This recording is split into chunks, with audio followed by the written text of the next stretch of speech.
on, guys? Good morning. Welcome back to United View. Hope everyone is doing very well. Welcome back to another edition of the Morning View. And for now, it is just me. In hopefully not too long, we will also have Jurgen Fleck arrive. Hey, well, I was going to say it's Tuesday, but it's a day of the week, which means, you know what it means? Flecknology. I tell you what, I need to get a button for Flecknology. At this stage, I need to get some kind of button. I could do some kind of voice, couldn't I? I could do Flecknology. Something like that. I could do maybe need to get something like that. We're suffering from another case of Flecknology. So, something like that. Maybe that's what I need to do. Maybe I need to have that kind of thing. Maybe in the future. Maybe we'll work on that. We'll work on getting that kind of button here for United View. But we've got plenty to talk about this morning when it comes to Erik Ten Hag, his future, a backing, kind of, because of the timelines involved with it, involved with the backing and all that kind of stuff, because actually these quotes were from before the Liverpool game, but I guess they still apply kind of to after the Liverpool game. So we're going to be talking about the backing from Omar Berrada, from Dan Ashworth. Also, Dan Ashworth has talked about transfers too, saying about how he's happy with the summer that Manchester United have had. Of course, his first summer transfer window. Omar Berrada has also spoken about long-term plans for success at Manchester United, which, of course, I suppose right now we as fans look at and go, I don't know if I can see the vision, but hopefully we can see the vision together. So we're going to go through all of it this morning, so be sure to smash a like on the like button. Be sure to subscribe, bottom right-hand corner. Red Baron with the first super chat of the day says, fan base is already going at each other's throats. Well, what's new? We do that when we win. You know what I mean?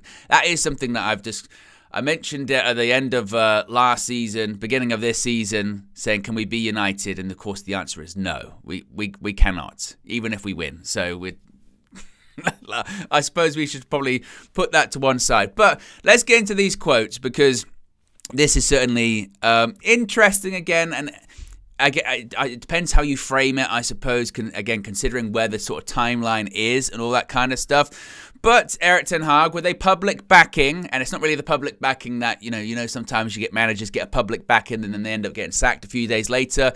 These were from quotes before the Liverpool game, where Omar Berrada and Dan Ashworth clearly had sort of quite a wide-ranging Q&A with members of the media. And here are some of the quotes that were said. So first, from the Manchester United CEO himself, he said, Erik has our full backing and we've worked very closely together in this transfer window. We're going to continue working very closely with him to help him get the best results out of the team. Now, these sentiments were shared by the Manchester United sporting director Dan Ashworth, who said, I've really enjoyed working with Erik for the last 8 weeks. I see my job is to support him in every way I possibly can to fully focus on the training pitch and the match tactical plan to deliver success for Manchester United. Omar Berrada, then talking about Erik Ten Hag's contract extension, said in terms of the contract, that was a decision that was taken prior to both of our, Dan Ashworth, arrivals. But as I said before, we're very happy with the decision. This is what was also said. He was asked, Manchester United's CEO Omar Berrada, do you still believe in Erik Ten Hag? And he said, absolutely. We think Erik is the right coach for us and we're fully backing him. Now, again, there's a couple of sort of things just to consider for total and complete context involved in all of this. As I mentioned, one, I suppose the biggest context is this is not an interview that has happened after the Liverpool game. This is a Q&A, an interview that's happened prior to the Liverpool game. So it's not as if these quotes are in response to the result at the weekend. It's important to contextualize all of that. And two, they were very, very, very careful with their wording, Dan Ashworth and Omar Berrada, because obviously they can't publicly go on the record to suggest that they did any work prior to their arrivals in July. So with a lot of these things they were asked, the first thing they would say by prefacing it is, well, I wasn't here at that point, or well, I wasn't working at that point, or well, I only started in July. So that part about the contract thing, the part about the contract where he's going, well, I wasn't here at that point, so that wasn't a decision that I made. You sort of go, legally, yes. Legally, yes. You were not here. You were not working during that period of time. But there already have been those rumours about maybe some phone calls, maybe some informal meetings whilst you're on garden leave. So I kind of heavily doubt that Omar Berrada and Dan Ashworth weren't involved in at least sort of the sort of light discussions, not with Ten Hag directly, but maybe again informally about, hey, what are we going to do here? What you thinking is the best kind of route, all that kind of stuff. But Dan Ashworth says it a bit later on when it comes to some of the transfers as well. Well, I wasn't here for some of those decisions, for some of those outgoings. That wasn't me. I wasn't around at that time because I wasn't in job. I was still, gardening leave and all that. So that wasn't me. I wasn't involved that period of time. So they're very keen to not put their foot in it when it comes to from a legal point of view. So that's kind of the sort of wider context of it. What did I make of the quotes last night when I read them? Well, I'm not surprised, especially when you think about when they happened. Why in a Q&A before the Liverpool game are they going to... Well, why in general are they going to come out and say, oh yeah, I don't back the manager. I think he's shit. I think he's rubbish. I don't think he's the right guy for the job. We're really concerned. We couldn't get anyone else. And yeah, he's a dead man walking. They're never going to say that. Then, before the Liverpool game anyway, they're definitely not going to say that. And I suppose, once again, it's further... For instance, they said it before the Liverpool game. Had we won that Liverpool game, those quotes now would look totally different, wouldn't they? They would look totally different. And all of us would go, look at that. Great backing. Great backing of the manager. It's a unified project. See, everyone's on the same page. No problem whatsoever. It's totally fine. The quotes have taken place here. Then you've got the result. And then they've come out the day after the result. Everyone's gone, I don't know about public backing, the old dreaded public backing, because of course in football there have been numerous instances where you see a chairman or you see a CEO or a chief executive come out and say, we're fully behind this guy, we fully back this guy's the guy for us, blah blah blah, and then like a week later they're gone. I don't think that's going to be the case in this space. But like we spoke about last night on the red carpet, which I would recommend to check out last night, it was a heck of a show. A very feisty, as you would expect, a very feisty show, a very opinionated show, which is the beauty of it, isn't it? It's the beauty of being fans, isn't it? Is people having different opinions, going back and forth. Well, you said this, I think this.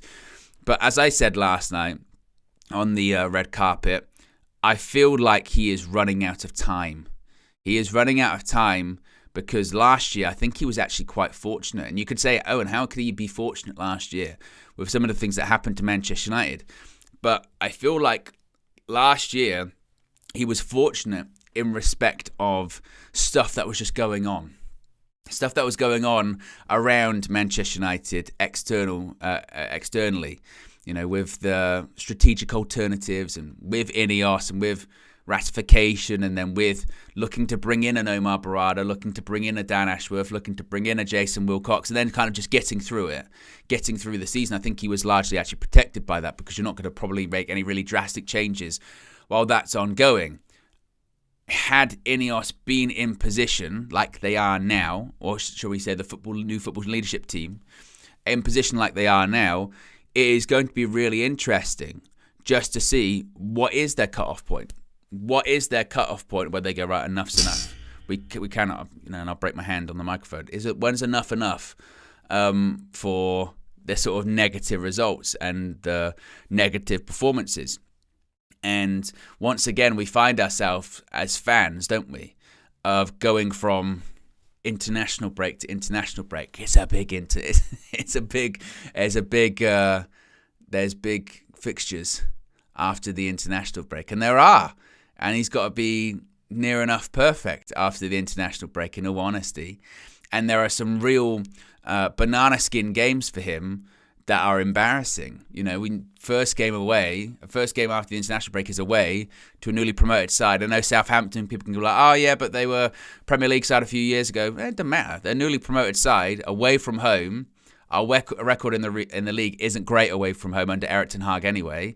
And if he doesn't win, oh my goodness me, the pressure is exponentially worse. I mean, that would be a point there. Out of our first 4 games, we would have won 1. And not even like one of those, well, you've only won 1, but you've actually drawn 3 of them. No, you've lost 3 on the bounce.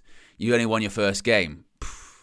After last season, and that's also the other part of it too, isn't it? It's that's why I do push back a little bit. That when people go, it's the argument that it's only 3 games is right for the sentiment. It's only 3 games into this season, i.e. there is still time to turn things around and still have a successful season. But the argument, well, it's only 3 games, but it's not Erik Ten Hag's first 3 games. That's the other part of it, isn't it? So that's the part of that only 3 games argument where people go in different directions, don't they? The one direction is, well, it's only 3 games. There's still a lot Manchester United can do this season.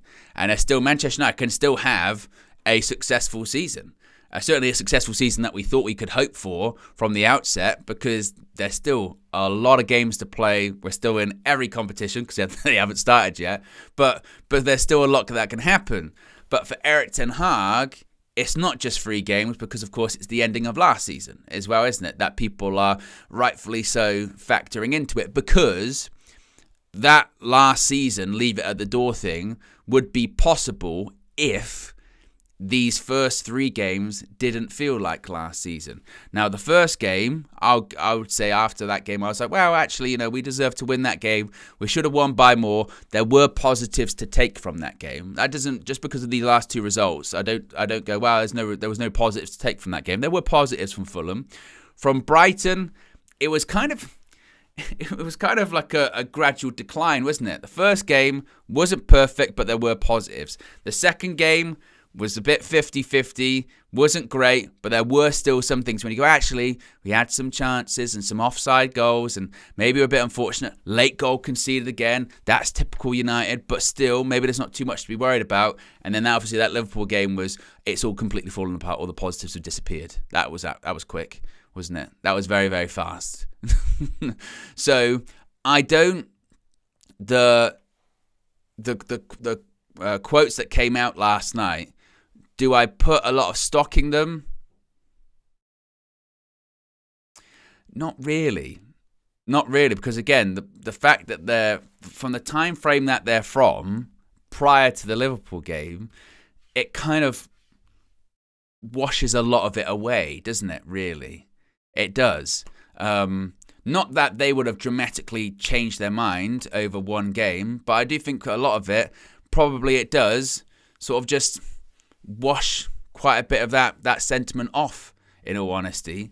So I get it, but what else do you expect them to say? I'm sure if you asked them now if they thought something similar, they probably would say yes, because what else are they going to say? It's like when I say about these press conferences, what do you expect managers to say? When it comes to players or anything like that, they're always going to back players. They're always going to, back the manager, especially in a public forum like that. And remember as well, that is, unless I'm mistaken, in that kind of forum, I know we've seen letters by Omar Berrada, and I know we've seen letters from Dan Ashworth to the Manchester United fans. But unless I'm mistaken, in terms of a big public forum like that, that's the first time they've really spoken, in all honesty. So I can't think that, what else would they say? I think we're about to have Jurgen Fleck join us. He is very, very loud, his microphone. I'm not sure what the situation is with that one. But let's see if we can get him once again. Whilst we get Jurgen Fleck in, I will read these quotes once again first, so he can hear them. It says about these quotes. Let's get these in actually first. This is what the quote said. Omar Berrada says, Eric has our full backing, and we've worked very closely together in this transfer window. We are going to continue working very closely with him to help him get the best results out of the team. He also said, I've really enjoyed working with Eric for the last 8 weeks. I see my job is to support him in every way I possibly can, to fully focus on the training pitch and match the tactical plan to deliver success for Manchester United. That was from Manchester United Sporting Director Dan Ashworth.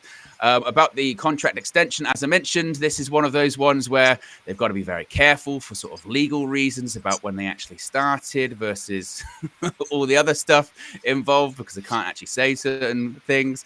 But he says, in terms of the contract, that was a decision that was taken prior to both of our and Dan Ashworth's arrivals. But as I said before, we're very happy with that decision. And he also said, do you believe in Ten Hag? He said, absolutely. We think Eric is the right coach for us, and we're fully backing him. Jurgen Fleck, you are in. Yes, thank you. Apologies.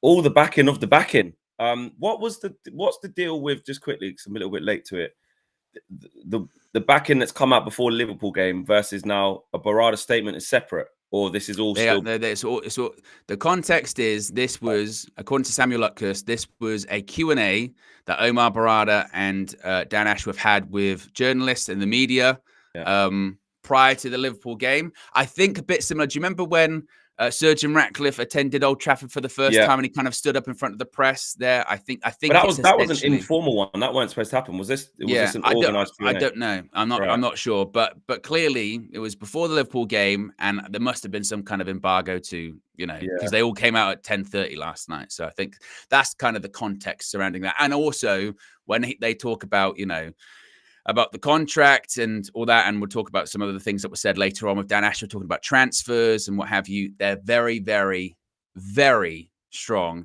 to insist that they did no work prior to their arrival. So with things like his contract and with things like decisions on exits of certain players that left Manchester United prior to them arriving, i.e., like, say, Raphael Varane, whose contract finished up on June 30th. And, of course, Omar Berrada started, July 6th or something like that. And Dan Ashworth, not long before just that, they stressed, well, that wasn't me because I wasn't here at that period of time, because they can't be seen as working when they were not meant to be. But what do you make of all of this?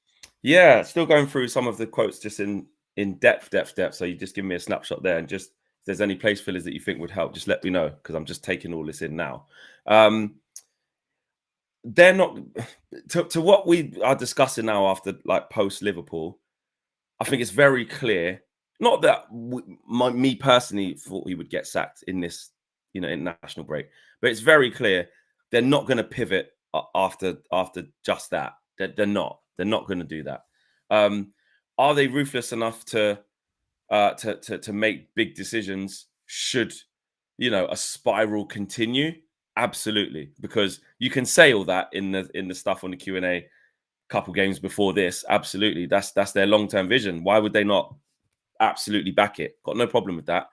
But to expect them to literally ditch that now after 2 games or two losses back to back in bad fashion, especially against Liverpool, they're not going to panic. As much as they're ruthless and make big decisions, they also are patient. They also have put a lot in place in a short space of time, and they're going to want to see if those seeds that they've planted can grow, until I think they make a calm and rational decision that the seeds that, that they've put in aren't growing, then that's when a decision will have to be made if it continues in this vein. It doesn't feel like it now, because of how bad it's been in that game and the last couple of games, and a continuation from last season. This is all on the pitch I'm talking about, because everything's changed off it. It doesn't feel like it's miraculously just going to turn around and we start playing great football, etc., etc. But then this is what's weird, because it goes into the Gary Neville stumble on something. They're looking at it like, well, we got to give him time with these players, with this setup, with this structure, right, and this strategy. But once time elapsed, there will be nowhere to hide. Once you've had 5 months at it, 6 months at it, maybe even quicker if it nosedives faster than that. It's all about how something happens, isn't it? Like, if you lose one here or there, but in the main, you're doing okay. You know, you like Adam says in the Europa League, you're doing what you need to be doing there. You're in and around the top 5, not far off the top 4, in the top 6, but you're not far off top 4. You're in contention. Then he's going to trickle along, and they'll just keep waiting to see. But if you nosedive, like you were saying the other day, Owen, and all of a sudden you're not near top 4, you're doing shit in Europa League, you're getting licks every game, you're not scoring goals, the morale's down, they will make a decision quicker than they anticipated to. They will. Well, I mentioned just before you jumped on that it's an interesting one because like I said, when I think about these quotes, actually, when you think about them now, given their full context, which again is that they were before the Liverpool game, you get really two outcomes. One, they're always going to say that in a public forum. They're never going to come out and say the manager's screwed, and definitely not before the Liverpool game anyway. And they just give him a job. And again, that's prior to the result of the weekend anyway. So they're largely redundant, really. You know what I mean? It's the same as it was previously. And had we won the game at the weekend, we'd have gone, and those quotes would have came out on the Monday, would have gone, look at that, completely unified backroom. Fantastic. So they're not really... The public backing of it is, I suppose, not really that massive news. It's actually only the result that kind of frames it that way. Exactly. At the weekend. As far as the stuff you're talking about, the 3 games, I said it's an interesting argument because when it legitimately it is only 3 games of the season, i.e., the season can still be salvaged. You know, there's still a lot that Manchester United can achieve this season. But as then people point out, but it's not Erik Ten Hag's 3rd game at Manchester United. It's Erik Ten Hag's 3rd year at Manchester United. And it's difficult, I think, because we spoke about before, didn't we? Leave the last season in the past. But it's difficult to leave last season in the past when the things you see right now remind you of last season. And it feels like a continuation. It doesn't feel like a stop, you know, because when you do trace it back to these 3 games that we had, the Fulham game, as I mentioned, I was actually quite largely positive coming out that game because I did think there were positives to come out that game. I was actually, you know, we should have won that game by more. It wasn't too bad. Even kind of the Brighton one, it was like, well, it was worse than Fulham. We lost, but, you know, we had the ball in the back of the net 3 times and we were a bit unlucky. We weren't great, you know, but we're not great at Brighton. So, and then the weekend, there's no positive. Yeah, there's no positive. That's the biggest one. And then that's once again, but what I've just said there reminds you of last season, which when you go one game, you go, maybe we should have done a bit better, but we won, cool. The game that you lose, you go, yeah, we lost, but, you know, we were a bit maybe unfortunate. And then you get absolutely spanked by one of the better teams in the league. And you go, oh, no, actually, you start to... You're in trouble. But you know what also is down. There. That's the problem. Yeah. And Inos, and I know Muggs is in this, right? You've got to see it as this. They're not afraid to make decisions, but also they do have to have a bit of self-preservation because they don't want to lose face with the fans where the and ahhing to potentially change Erik and look about where they came to a decision that either A, someone that we want who's better than him is not available, or B, they just think he's the best out of all of the bad bunch, whichever one it is. The fact that they've kept him, extended his contract, which was better than giving him a new one, extended his contract, bought him these players, backed him publicly and in the market, they're not going to want to like deviate from their plan instantly as well, because that makes them look bad. That makes it looks like they're incompetent, and they're tasked with coming in, bringing calm, bringing strategy, and bringing development, right, and structure. But if they have a scattergun and just pivot from their own plan instantly, I think they feel that could send a few shockwaves through the fans. So, hang on a minute, I thought we was in good hands here. The first thing you did was come in, take time to have a review, come to this, and then 3 games in, 4 games in, 5 games in, you're sacking him. Now, listen, on top of that, though, there's probably fans right now listening to this, a lot of viewers listening now go, Flex, I don't care. It's the right thing to sack him. If they do sack him now, I'll respect them more, actually. The fact that means they're ruthless. But it just doesn't work like that. It just doesn't work like that. With everything they've done, of course they're going to give him more time. And this whole thing for Erik is to prove himself. He's on trial. He's the first 3 games. Yes, the trial has got off to a shit start. It really, really has. And if it continues in this vein, he's going to get found guilty. Well, Manchester. I mean, I know sometimes, you know, at the beginning of seasons, I think it was at Preston in the Championship. You know, they set the manager after like a game or Yeah. something like that. But at Man United, 3 games in the Don't happen. season, that You doesn't can't. happen. That will never happen. And Eric Ten Hag, look, he'll say, you know, that I won the FA Cup towards the end of last season. Yeah, it needs to Certain things stop saying that, but he'll be like, look, I don't, and look, hold your hands up. I said the same thing here. Going, look, he's earned another shot at giving it a go. Yeah. And a go. In fairness, a go is not 3 games. It's not 3 games. It's not 3 games into a season. That's the statement. A go is probably till November, which you start getting close-ish to sort of halfway through the season. You're well into every competition by that point. You're well into the Premier League. You're well into your Carabao Cup. You're well into Europa League. FA Cup, of course, starts in the new year.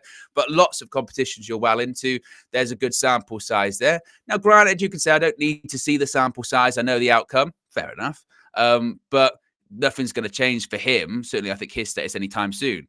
What he does need, because this is always the way, is football is, and I said it last season, and I got criticised for it last season, and I'll say it now, if actually I'm backing for him right now, it's a results-based business. He kept his job last year because he got a big result at the end of the season. He's under pressure right now because he hasn't got results.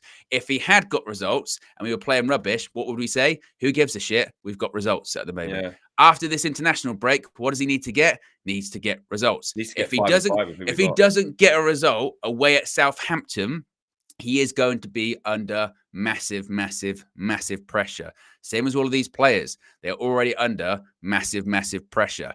And actually, when you start looking at the individual players in the team, you look at someone like, let's say, Marcus Rashford struggles to deal with the pressure. You think to yourself, that now with the pressure that is on him and the team, there's no way he's turning it around. There isn't. There isn't, because if he can't handle the pressure of Steve McLaren in training going, next goal's yours, and he goes, don't put the pressure on me. What about now? You got people booing that you didn't come off in a game. Home crowd booing that you didn't come off in the game. Whether it's Bruno Fernandes, can you handle the pressure? Because Bruno, for as great as he is, in a captain, big game, you need to be there. He wasn't there. Can you now handle the pressure? Can you now arrive? Unfortunately, some of those younger players we've got in the team, like a Joshua Zirkzee or whatever, feel bad for him. First start, he's been massively criticised, but unfortunately, it's like, mate, you're the striker at Man United. Man United is pressure. When Rasmus gets back, how Andre can you get back? Onana, you can say part of life, but I tell you what isn't a part of a goalkeeper's life is consistently picking the ball out of the net every time someone has a shot. Part of life is meant to be saving shots or whatever. And then on top of that, your distribution that we bought you for, I'm seeing just straight passes. I'm seeing straight passes that go all the way through to Alisson. Or to someone's head.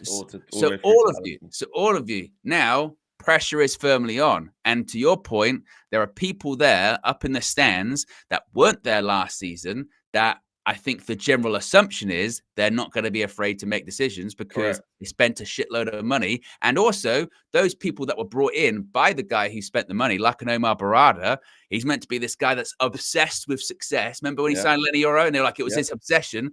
It'll be his obsession to make Manchester United go back to the top. How obsessed are you? How long are you willing to wait? How long are you willing to sort of take mediocrity? We hear about this 2-year thing, don't we? That he's synonymous with him. If Mason Mount has another shit year, which it looks hasn't started off the best with injuries, going to get to the summer, sold. If Onana, you never know. If Onana carries on like he has, that'll be 2 years. They didn't buy him, could be sold. Like they don't have reputation for, like you said, hanging on to things that aren't there. And that's what's going to be interesting as this develops, as this goes on, is one, their ability to keep us calm or for them to remain calm in these tough moments, which, again, when I was looking at a piece Dan Ashworth did, I think it could have been when he was at Brighton, or was he just, I can't remember when it was, but he did a piece, like a YouTube interview or an interview with someone, and he was sort of talking about the short to mid-term success versus the mid-term to long-term success, and how when you set strategies up or when you set goals up, you can't abandon them in the short to mid. Like you have to go through, you're going to lose football matches. There's going to be some tough times, but you have to believe in what you've got for the long term. Now, they've put their hat on it and said they believe in Eric for the long term. So, the transfer market reflects that. He's been back. The transfer market also reflects, which we shouldn't forget. It also reflects what life after Eric could be, because the people they've bought, it's like, well, De Ligt, is good, whether Eric's there or not. Lenny Yoro, we know the situation there. Mazraoui, we needed, and he was low cost. Xerxes is low cost, but a bit of a different striker to what we've got. There's some players in Ugarte. That's an Inos vibe. We've seen reports about that, saying, you know, obviously Andy Mitten said, or someone said he wanted, you know, Amrabat back, and they've gone, listen, we keep McTominay, and you know, we're going in a different direction. These are decisions that I want to essentially say are a bit above Eric's head. That again, the long-term planning is you got players like Yoro, Ugarte, De Ligt.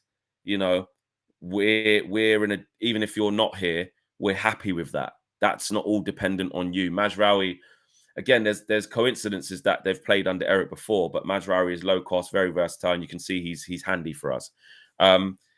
So I think that they are not scared to make decisions, but they've also not been scared to build something that can last beyond Eric, which is important. And by them not giving him a new contract, but extending the current terms, again, they haven't overcommitted here. So but you say that. Mike Keegan yesterday basically comes out and said, yeah, well, Eric's still very, very, very involved with recruitment to the extent that he's calling agents direct. You know, he's calling agents direct saying, you know, get involved, which again, I don't promote a manager being involved in recruitment, you know, because he should, it's not as if, I don't think it should ever be a situation where players are just dropped in and go, deal with that, you know, a Chelsea, shall we say.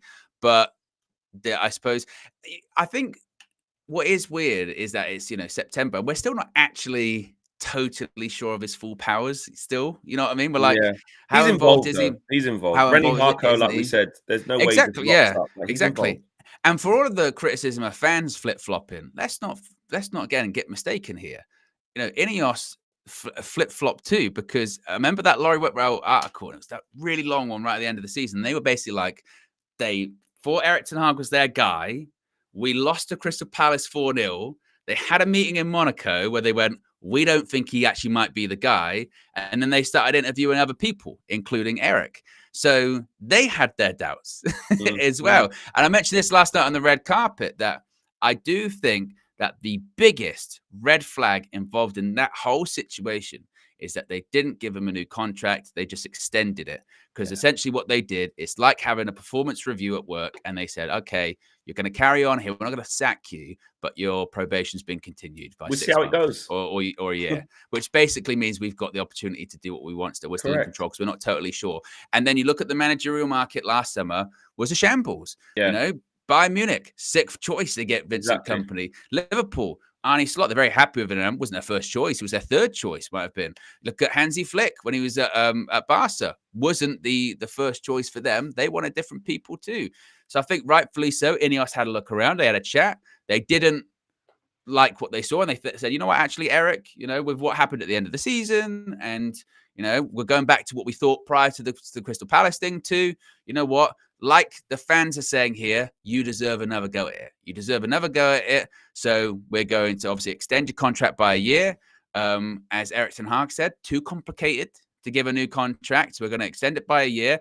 We're going to publicly back you in the transfer market. We've got this new structure coming in around you as well. In the media, we're going to back you too. And then that's it, because you don't set yourself up to fail. You don't, you know, this idea that, you know, Ineos have put like a Trojan horse in there and it's going to be Rude. Rude was in there from the beginning for eventually when Eric gets sacked. Everyone wants Man United to succeed. You know what I mean? There's too much money on the line for Manchester United to fail in that regard. But they'll continue to back him publicly until there's the point that they can't anymore. And it's just, and same as Eric will with the players, by the way. Eric will continue to back the players publicly until we can't anymore. It is, and I they were smart to do that, because that's what I mean. That's basically their insurance policy. And we said at the time, when we was like, bloody hell, they're giving him a new contract. Then we read it and went, hang on a minute.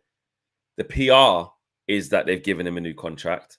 The word, what they've done is they've extended his current contract. And again, you have to read between the lines and you go, right, they haven't overcommitted. They haven't gone, you know, they've struck a balance of, well, for you to stay here and actually feel like we are backing you, we have to back you in some way, giving you signings, public backing, you know, the types of players, the strategy, agree on it, etc., etc. But on our side, you have to understand you can't finish 8th with a minus goal difference and not be held accountable for that. So you don't get rewarded with a new contract, you know. with more years on it and this, that, and the other. We're not rewarding that, but we're asking for a little bit of calm, and we are giving you. That's what it is. We are giving you the opportunity to fix this because we think there's something there. Prove it to us. If you don't prove it, and that's what I'm saying. That's why I'm not fairly relaxed about this, because I don't mind losing, and I like fucking getting. Sorry to swear so early. I like getting smashed by Liverpool and getting embarrassed and all the rivals laugh. I'm not. It's shit. But I'll be honest. I am comfortable now that there's big decision makers there who won't stand for shit for very long. And when you think back to what you were just saying, Owen, what they've done in the summer and the action they've taken makes me realize they're ready to strike. That iron's hot. And if they need to, after the right amount of time given, they're not going to panic. I know that. It's unrealistic for me to go into the international break saying, right, when am I getting that? Here we go. He's gone. When is it? It's nowhere near that. It's nowhere near that. And it can get near that very, very quickly. In that part anyway, you know. Exactly. What I mean? I don't want that to happen. I want this manager to turn it around. So I'm not there yet, but I'm comfortable knowing that. Right. It's still, as you were, not. It hurts, but we can't deviate from what it was. It's still mission or project. Eric, show us what you got, mate. You've got off to a bad start. It's 3 games in to the 3rd season. I get that, but it's 3 games in, like you said. Oh, it's a perfect way of putting it. It's 3 games into the prove us wrong, right? So, mate, when you're 10 games into the prove us wrong, it's different. When you're 15 games into the prove us wrong, it's different. So let's get there. Let's get there and see. And I think it's a fair assessment when people say, if, like Alice was saying it yesterday on the red carpet, and I know, like, obviously Saeed and many others, Adam's pretty much done as well. Again, I can see why those guys are done. I completely get it. And they've been done for a long time. They haven't really flip-flopped with that. Saeed, to be fair to him, did say, well, even when we were happy after the FA Cup and the beginning of the red carpet before we didn't play the game, he goes, well, I'm on positive vibes because I don't want this manager here, but he's here. So I'm just going to go with it. And then obviously when he sees that in the first few games, if you were already wanting the manager out, he's not going to go, well, you know, give him time. I got no problem with that. That's his opinion. And he's being consistent. But like Alice said, I think everyone's different. And I just want to give him the opportunity until it's, for me, just undeniably all your players are back fit. Everyone's settled in terms of the new signings.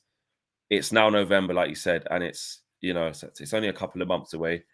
Show us something. If it gets to November and I can't see nothing, I will have to be like, yeah, this is done.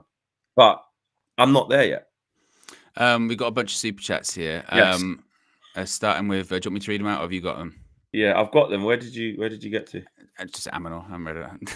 Oh. As in read Aminor's. Yeah. Yeah. So big up Aminor. He says, when management publicly back Eric Ten Hag, his days are numbered. So the fact that they're coming out backing him, there's the problem. Nurse says, Owen, what did Arteta do in his first 3 seasons? I mentioned before with I did this towards the end of last season when it comes to the comparison stuff. You know what I mean? Like, I think you have to be really careful with comparing to other managers because the context is always different in each scenario. You know what I mean? And then we get back to that situation, don't we? Again, like if you go like, you know, what do you judge success in football? Do you judge success in cups and trophies, or do you judge it by, you know, competing in for titles? It's a bit of both, isn't it? You know what I mean? I always still say results are the most important thing, but you know, when you lose a game and you start going, wow, you do the Jose, respect. People go, FA Cup, like Casemiro's wife, look at all the trophies they got. Everyone goes, I don't give a shit. You're rubbish yesterday. What are you doing now? Yeah. Don't talk about stuff we've done before. Like we won the FA Cup last year. What are we doing now? And again, over 38 games, if you start to normalize that it's okay, that's why I am pissed off. If you start to normalize that it's okay to be shit with your bread and butter in 38 games, but you can be a good cup side, you're basically saying Man United is a cup side. That you can't do that here. If that's what's all right at Ajax, fine. And even they're giants of Dutch football. That's not good. They need to be winning the league. If they just won the Dutch Cup every fucking year, the fans wouldn't be happy with that. They want to be up there with PSV, with Feyenoord. That's the rivals. We are Ajax. We win titles, like league titles.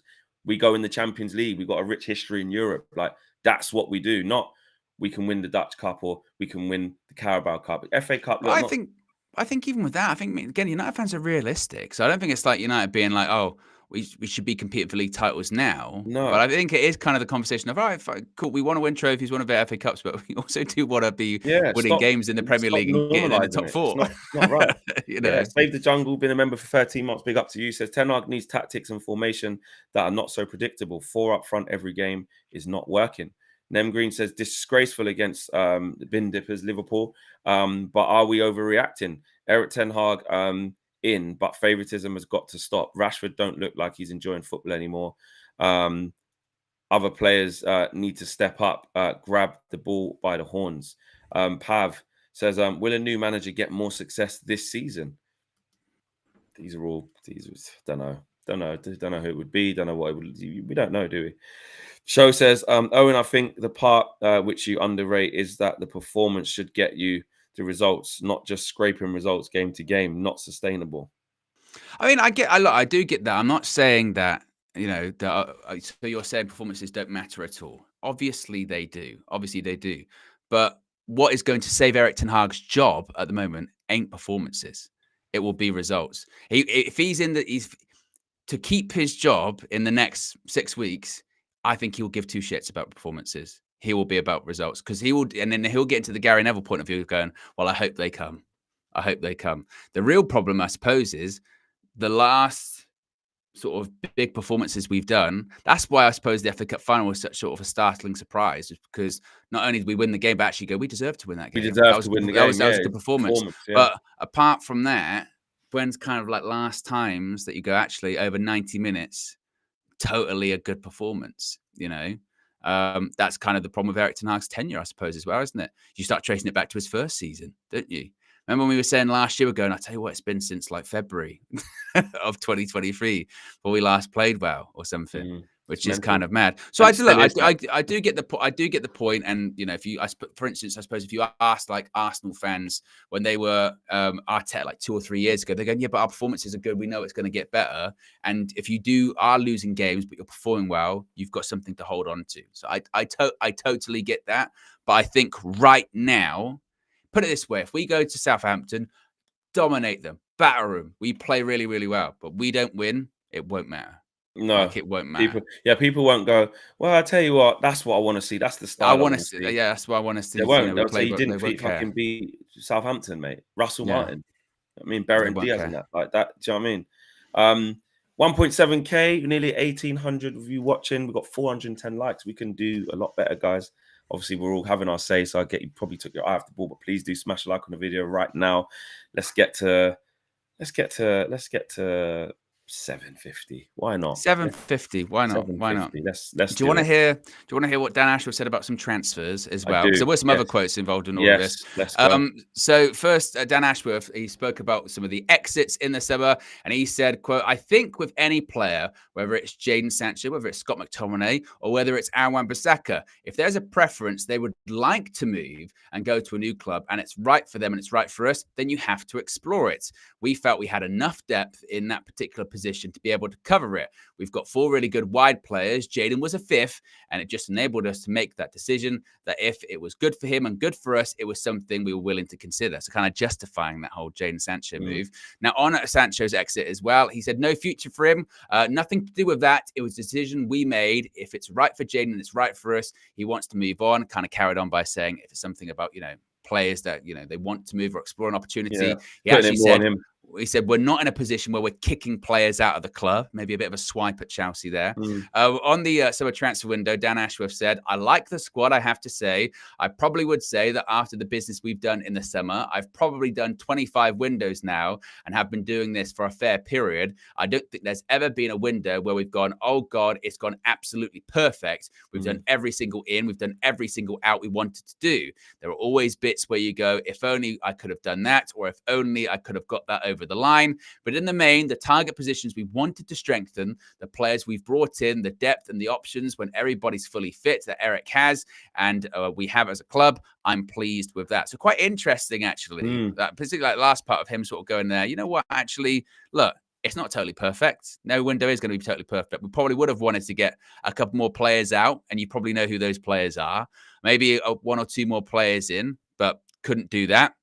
And also interesting when he talks about some of the exits by sort of saying, well, they wanted to leave, which that's what he's always going to say. I think he's trying to sort of frame Man United as, They wanted something different. we don't want, we're not going to kick anyone out of the club or anything like that. I thought it was quite an interesting swipe that he has. And and also away from the talks swipe about at Chelsea, depth. He talks about depth, and that's one of the things people have said. They've gone, oh, do we actually have total depth? You know what I mean? Well, right now, because like I said, for the Liverpool game, we were actually a lot weaker because there was no McTominay, Ugarte wasn't there yet, and Amrabat's gone. So that's three people.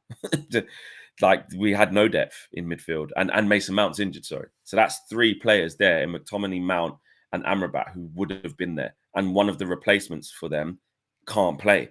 So we were severely weakened for that one game, but that isn't a reflection of what it will be, like he's saying, when everyone's fit, of how you're building the squad. And away from the Chelsea swipe, what he actually does do is he says, well, hang on a minute.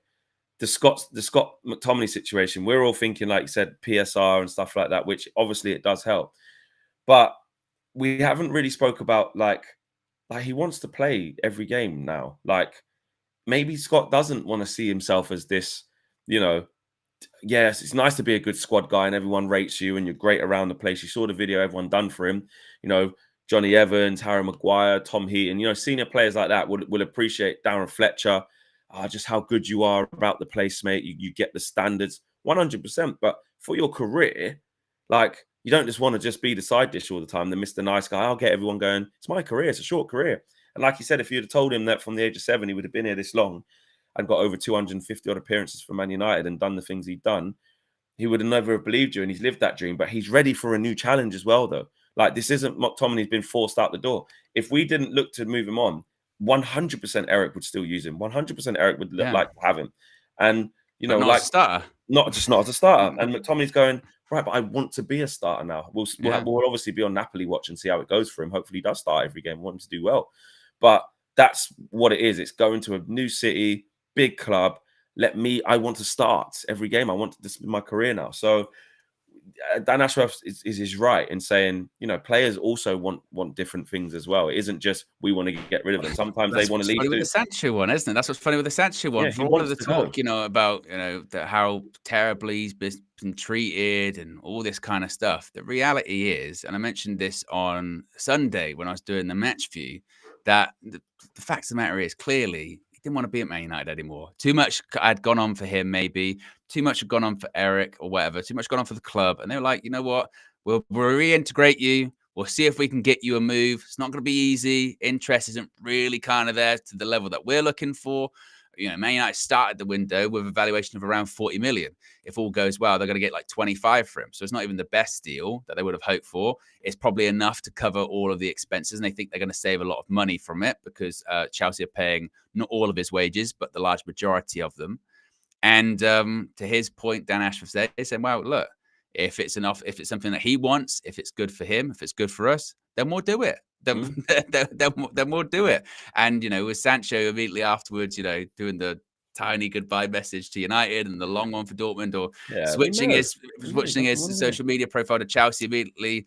Again, at this point, I don't really care, but it kind of does back up what Dan Ashworth said there by sort of going, well, if they don't want to be here, then we won't. Then we'll try and facilitate. The pushback on that is that he doesn't want to be there though because you treated him shit and made him upset. That's what the Sancho fanboys would say. Then the other pushback is, Eric's an idiot. It's all his fault. He should never have called him out. This all happened because he said that Arsenal thing. The pushback from the club is, which, depending on what source you talk to, is there's some issues there with lateness to training. There's some issues there with attitude. There's some issues there with belief. And then on top of that, just what your output is when we all see it with our own eyes on the pitch. And then there's an issue that Eric feels betrayed because he helped him out, give him that time off, really wanted to, get something out of him. And everyone praised Eric for doing that. Then he come back in that second season before the one after that. And then, felt like he threw it in his face because he wasn't up to standards in training. So it's 6 to 1, half a dozen the other. But the fact is, it was better that he moved on for everyone involved. Exactly. And then it's interesting, Dan Ashworth then also sort of says, like, I think a lot of people, how they would rate the window, maybe give it like a 7 or, 7.5 of going, yeah, it was a pretty good window. We're happy with it. Could have been better. Yeah, could exactly. have Never been have I better ever had though. a perfect window. No, could have been better, and it could have been Yeah. better. In an ideal world, we would have got Casemiro out the door and Anthony out the door, maybe Maguire out the door. Then you go, bloody hell, that is a really good window for United, and a couple more extra players in. But that will I still think that will happen in the future, and I think because of the Sancho deal, I think now plans are already starting to be put in place. Going, all right, what can we do in January? We can definitely participate in January. What can we do for that? So there's definitely positives there. A couple of other quotes. One from a few from Omar Berrada, just about the future of success and what he's aiming Just to quickly do. before you do that, Owen. Sorry, 1 second. Come on, guys, get these likes up. We're still at nearly 1,900 now, and the likes haven't reflected it. Come on, guys, we can do it. Support the channel. We're on 477 now. Please do drop a like. 750 might be a bit of a push before the end of the show, but please do. Let's break that 500 really easy. It's hurt my eyes. Let's just get over 500 to start going there. And Shane says, we sack Eric Ten Hag right now. Who do we bring in? And that is the $1 million question. It's who. But big up. We're over the 500 mark now. Let's keep pushing. Let's get 600 in the bag in the last parts of the show. Sorry. Yes, so Omar Berrada, when asked about future plans and success at Manchester United, when asking how long it would take for Manchester United to be challenging for major trophies, he said, I think anybody who has worked in football for a long time could tell you that it's almost impossible to put a timescale to answer that question. When you look at the teams who have been successful consistently for many years, it's because they have the right coach, they have signed the right players, they have the right structure around the coach and players. You need to take good decisions consistently for many years to get into a position where you are a financially sustainable club that is competing to win every single competition. We don't want just to win one Premier League and then be satisfied. We want to create a team that is capable of competing for the Champions League, for the Premier League, and for domestic cups on a consistent basis. He also then said, as mentioned, once again, it's just that bit about saying about winning one Premier League and not being satisfied. They want to win it on a regular basis. So do you think that's possible? Yeah. Do you think that's possible? I suppose, like he says, it's just going to take a lot of time. It feels like a long way away at the moment, doesn't it? But, look, I think because we've been shit for so long, right? And because we're in this mud that we're in where we're a laughing stock and everyone just looks at us and just laughs. Let's be honest. They say they've got a clueless manager. They ain't doing nothing. Some of the players they're buying ain't that good. They're never going to catch the likes of Liverpool, City, and Arsenal like this. And even the teams just below them. Let's not even disrespect them. Newcastle, Villa, Brighton, West Ham. Like, mate, you're Chelsea. You're miles off it, Man United. So there's a lot of people who think that, and I see why. But because we are in that position, we think that, like, we can't be good again. That's not true. Like, the same way it took Liverpool, 30 years to get the Premier League. Like, it's cyclical, isn't it? And when you do get the right decisions being made at a consistent level and basis, the likeliness is you will improve. And that's all it's about right now. It's hard to separate it because we're fans who are going to games every week or watching games every week and going through the ups and downs of a team. But actually at board level or at that level, what Omar Berrada's talking about, structural level, they've got to start making consistent decisions over a period of time. So they've only just got in there. So we need 2 years, at least 2 to 3 years of them really just uncovering things, building it back again with good decisions. Like he said, the right manager. You have to have the person who knits it all together. Might not be Eric Ten Hag. Might be bloody Ruben Amorim if that happened. It could be Hansi Flick. It could be Nagelsmann. It could be Tuchel. We don't know. We don't know, right, who that new guy could be. But it could not be. It might not be Eric is what I'm saying. Players, until you move on some of the bigger ones, I'm not just gonna just have energy for one player and not the others. Maybe a Bruno, Rashford, Casemiro, these types of players until we look completely different in them areas. Maybe Man United won't change. So it's about consistency and it's about making those big decisions structurally on a consistent basis so that he's right. So that you don't just have one decent season where you manage to win the Premier League, then you fade off because you can't keep it up. And that's where the Arsenal fans, even though they haven't... don't want to win it as a fluke, basically. Yeah. You don't want to have a good season, basically. Exactly. And really, look, to go toe-to-toe with City, it ain't a fluke, really. Yeah. With how high the levels are and to compete against this Liverpool team that are still very good. The Arsenal team that hasn't got over the line yet, but the points they're getting, the goals they're scoring, the clean sheets they're devastated after drawing last weekend because they feel like, it might be the season over. And the mad thing is, legitimately, it might. It could be. That's the level. So even if you can get in the conversation for competing, it means you're really good. It does. But obviously the nuances is that, well, if you don't win, it doesn't matter. So there is that argument. But to get to the table, to dine at the table, to have a chance of winning, that's what's more sustainable than just winning a cup. That's why when we cuss Arsenal fans, yeah, it's one thing. We will always do it face to face. Well, what have you won though? In the last 5 years, we've got 2 trophies, mate. What? You've got none.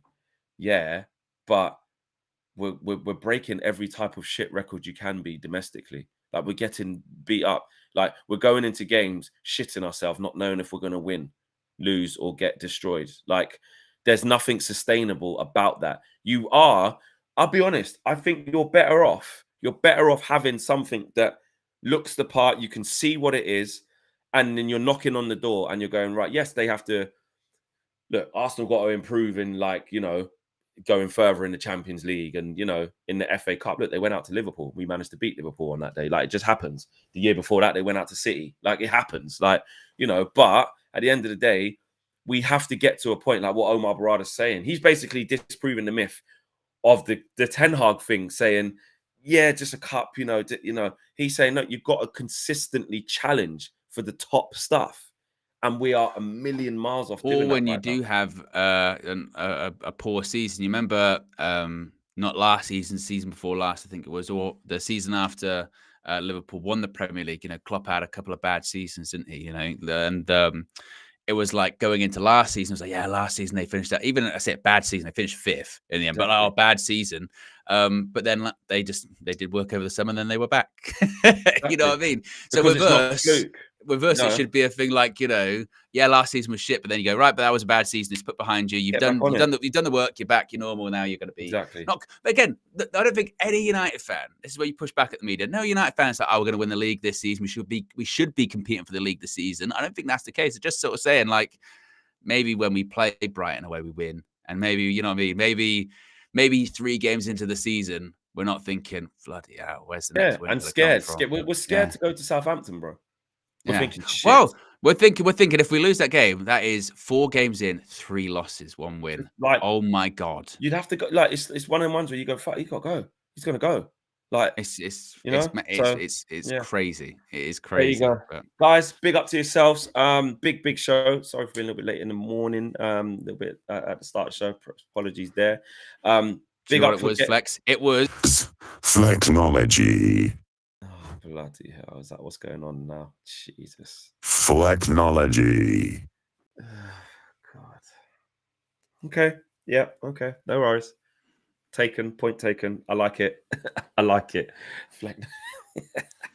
Flexnology. Yeah. It's very fitting, but I'll have a new machine at some point, and then no one's going to be able to say anything to me. So I'm going to learn how to work it and everything. No more Flexnology. Yeah, no more.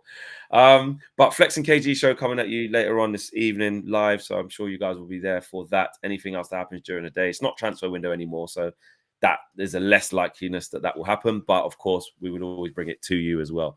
So take care, guys. See you on the next video. We are out of here. Peace.